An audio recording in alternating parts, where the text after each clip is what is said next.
People often ask, how do we cure this negativity?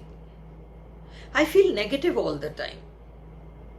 I feel negative all the time and I don't know what to do about this.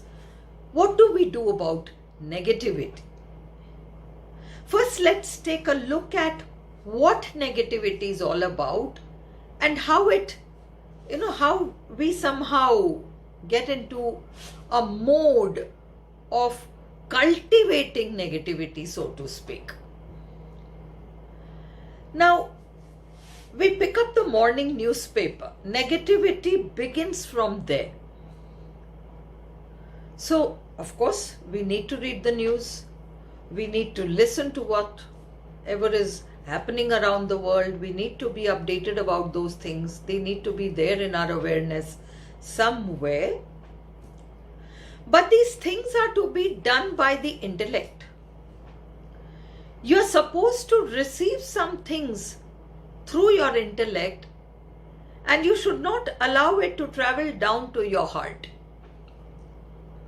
You listen to all the murder cases and the suicide cases and this and that and the terrorist activities and what people are threatening to do and what is happening, and you emotionally invest in all that.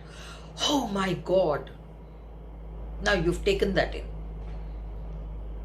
Now it's not so surprising that you feel negative all the time because you're doing this on a daily basis.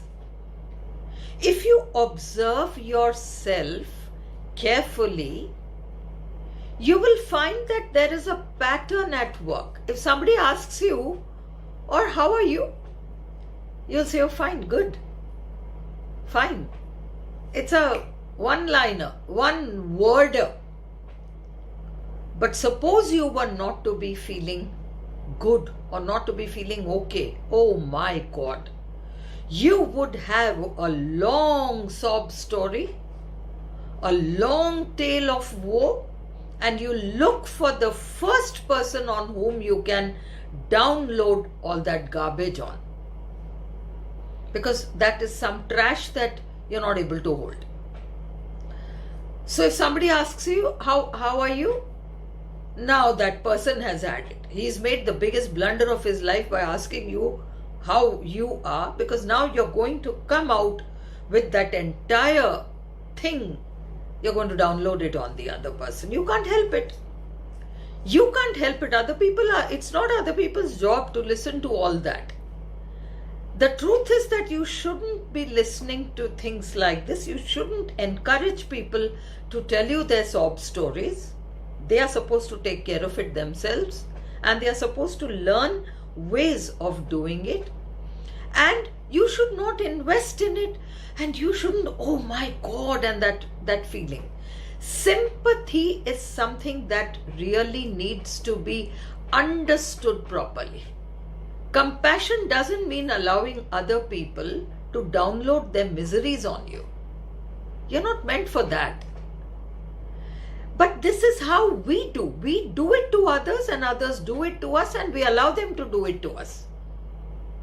We feel bad about telling them, look, stop, I'm not interested in this. We are worried about what others will call us. Oh, they'll call us selfish, they'll call us this, they'll call us anything. But you'll save yourself a lot of trash and garbage if you prevent people from doing that to you, and if you're able to draw your boundaries and you're able to tell people to remain outside that boundary. Let's observe something. You catch yourself, doing some things throughout the day. How many good things do you relate to others? And how often is it that something negative happens? You read something, you'll forward that to 20 people. You'll call up 5 people and tell them. You'll discuss it in a group or maybe, with others. That these have become habits. And habits which we are unable to break, and then we ask ourselves, where does the negativity come from? It comes from us. And it goes into us. We bring it out. It's trash out and trash in, garbage out and garbage in. This is the pattern that's happening on a recurring basis. As human beings, we have two extraordinary gifts. We'll talk of one right now, and that is the gift of speech. Animals can only make sounds. They can't speak. They don't have, if they are hungry, they'll make a sound. If they are thirsty, they'll make a sound. If they need something, they'll make a sound. If they are cold, they'll make a sound. Whatever it is. It's just a series of sounds. But the human being is different. He's gifted with speech.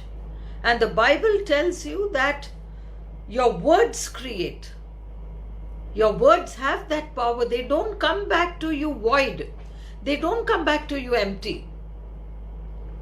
But if you observe the kind of things we do with our speech,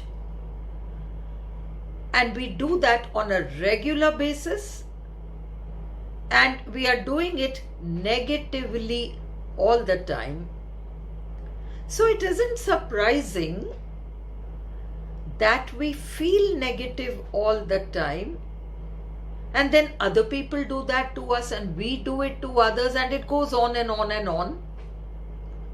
Things that we have taken in through newspapers, through let's say whatever serials we watch or whatever news reports you get to hear, whatever it may be. There is an emotional acceptance of things which should be, you should hear it and then out. We don't do that. We allow it to sink to the heart space, to the feeling place within us. And when you allow yourself to feel all those terrible things, it's going to become a part of the system. And so those things create negativity for us.